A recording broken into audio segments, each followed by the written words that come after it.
Will we start with the new signings? Yeah, okay. So as you guys will know, we finished 42nd in All-Star Rare last week. Second week in a row we've broke top 50, which we're really proud of, and we've brought in a new player as a result of finishing 42nd. We've got Rafi Guerrero, rated #1 defender at the moment, #3 player overall on the platform, and we're really excited to see Rafi back in the building. Obviously we had him here earlier this season, but the form he's in now, he's fitted right back in, and I think he can make an immediate impact to the squads that we've got here. So really glad to see him in.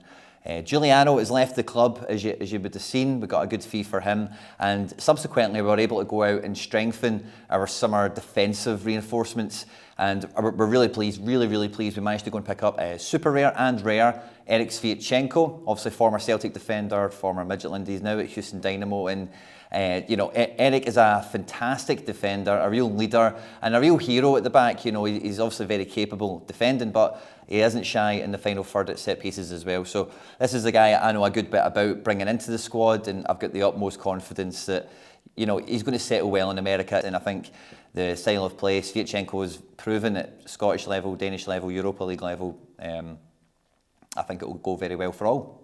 Really exciting. Last week, the goalkeepers were, we didn't expect much, but Soria saved a penalty. Skorupski got the clean sheet against Atalanta.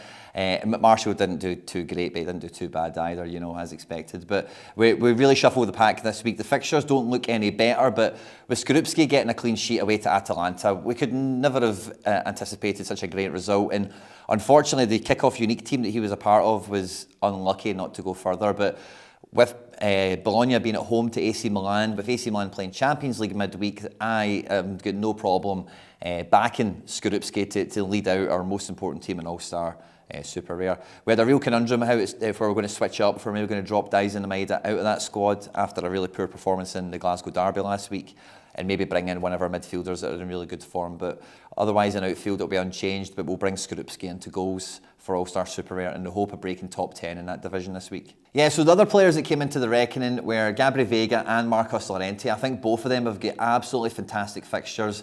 Veiga had a bit of a break through yellow card suspension.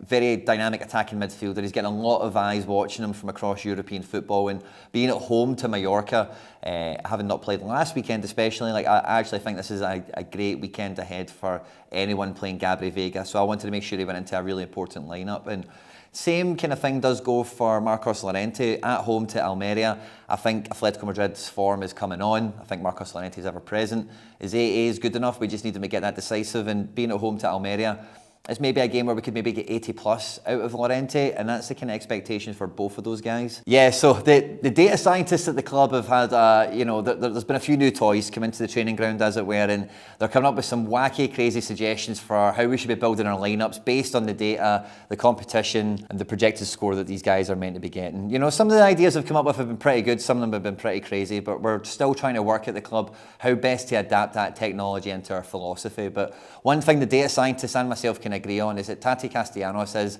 the best pick for Cap 240 this week at the club. He's got a lot of experience with us. He's at level 13 now, and he's helped me pick up 10 thresholds at FC BarcaLomond in his short time at the club already. So he's a guy that we know can go the course, and with the fixture that they've got being at home, this is a game I expect Castellanos to score, and with the sort of game that is there, 70 plus points is on the cards, and where his cap is at the moment, it's not unimaginable he can get close to doubling that, which for the 240 division is a huge play this week. So we're quite excited about the Cap 240 division if Castellanos can get the goal. Yeah, so Rafi Guerrero is actually going to come into the All-Star Rare team. So Guardiola did great last week, don't get me wrong. We stuck with him after he didn't perform as well the week prior to that, but Guerrero is just a bit more 80 plus capable than Guardiola. Both have got good fixtures. Guardiola is at home, which I do like, but with Leipzig, just how rocky they are, I don't want to put that much pressure on Guardiola. And subsequently, because we can put Guerrero into that division, we can now actually play, a competitive under-23 pro lineup, which we haven't played at the club for,